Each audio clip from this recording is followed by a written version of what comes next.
Hey guys, it's your friend Steffi. Welcome back to the Messy Keto Kitchen. If this is your first time here, please consider subscribing. Hopefully you like my content. Always open for new ideas, and also hit the notification so you know when we have a new video coming out like the one we're doing today. Recently I did a 3-part series on keto frequently asked questions, and it turns out, no surprise, that I didn't answer every question imaginable about the ketogenic diet, and so I did get a question today, and I thought I would go ahead and just make a quick video about this one particular topic. And if you guys like these, I might just do a couple more of them where it's just a streamlined topic. We talk about it very quickly, get you on your way throughout the rest of the day. So today's topic is going to be, what are good fat sources and oils being a good fat source obviously, to use on a ketogenic diet, and which ones should you avoid?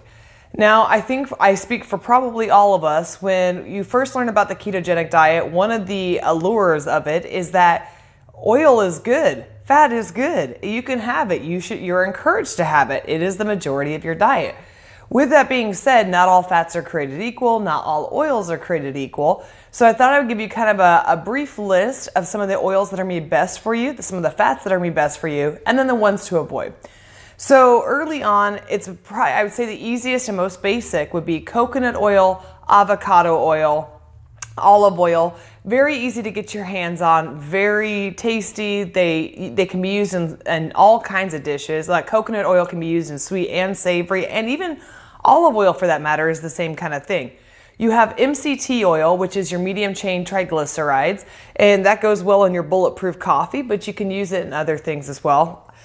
It's like 6 o'clock at night and I'm drinking coffee because apparently I'm a rebel and it doesn't bother me. I drink coffee throughout the entire day. So there you have it. Then you have lard, duck fat, tallow. All of those things are great sources of fat, and you can cook with them very easily, obviously. All of those would be coming from animals. Those are really, really good and inexpensive sources of fats and oils to get.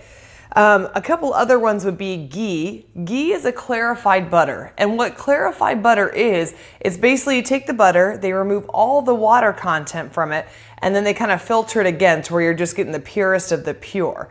So you get more of a nutty flavor off of it. Ghee isn't for everybody. For me, I can't put ghee in my coffee, but I can use it in other applications. But when I put it in my coffee, it just makes it smell a little bit like cheese, which is weird, but it tastes good. It really does have a good flavor. Now you have, you also have almond butter, coconut butter, which is different than coconut oil. What else is there?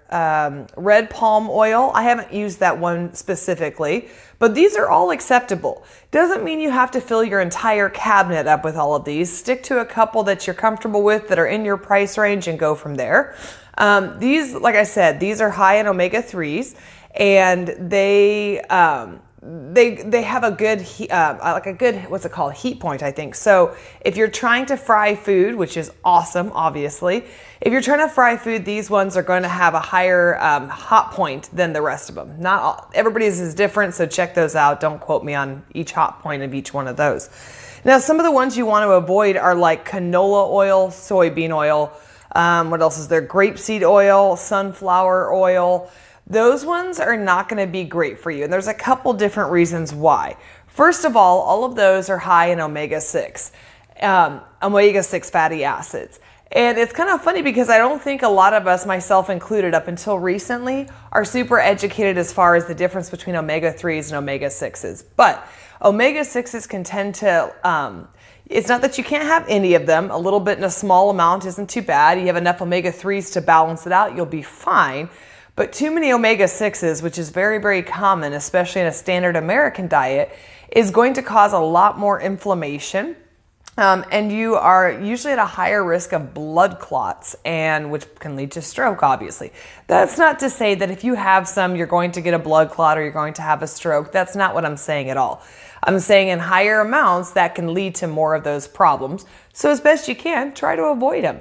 It's going to happen at some point that you're going to have soybean oil. Somebody's going to cook something with it. It's going to happen, guys.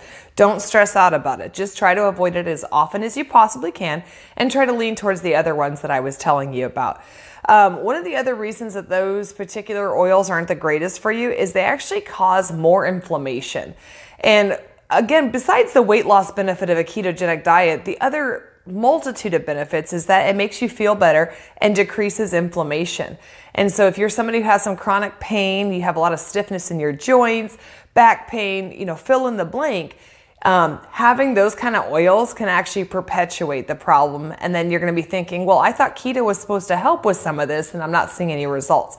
That's one of the first places I would check to see if you're having too many of those, or any at all, I guess, if you're trying to be really, really strict, and then cut them out as best as you guys can.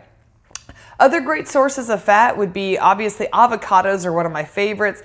The only downside of an avocado is that they're rarely, like, you get them in season and they're good for like a day. So you have to be really, really careful and prepared for like using that avocado right then. When they're not in season, they are a lot more expensive, but I don't know, it's kind of a risk that you have to be willing to take. Avocados have a bit of a higher carb count, but they also have a really good amount of fiber, which drops the net carb count down quite a bit. So if you are somebody who is trying to really keep your carb count super low, or you're only counting total carbs and not net carbs, you might want to avoid avocados. Anyway, I don't know if any of this has helped you guys. It's a very short video. I just thought, like I said, I had somebody ask the question and I thought that's a good subject to tackle really quickly. So if you're trying to get some good fats in your fridge or in your cabinets, I hope I've given you a good list. Make sure that when you're buying meat from the store, as often as you can, get the fattier cuts of meat. If you're not getting the fattier cuts of meat, you're going to need to supplement by adding one of those kind of oils or fat sources, because otherwise your fat is not outweighing the amount of protein you have. And we all know that too much protein can cause gluconeogenesis, which then it's basically like putting carbs back in your body. I'll go into that in a whole other video, or you can watch somebody else's video about that.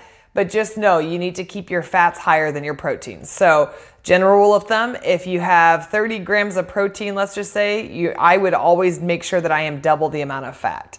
That was a random number I just pulled out, but I think you guys get the point. So anyway, I hope this has helped. I know it was kind of a little all over the place, but I just wanted to give you guys a specific answer. If you have any questions or there's other things on this subject you'd like to talk about, please leave comments below. I'm very quick to respond to things, guys, and I don't want you to feel alone or like, you know, it's just very confusing because there can be a lot of information. Anyway, thank you for watching. Thanks for listening to Crazy Lady ramble on, and I will see you in our next video. Have a good day.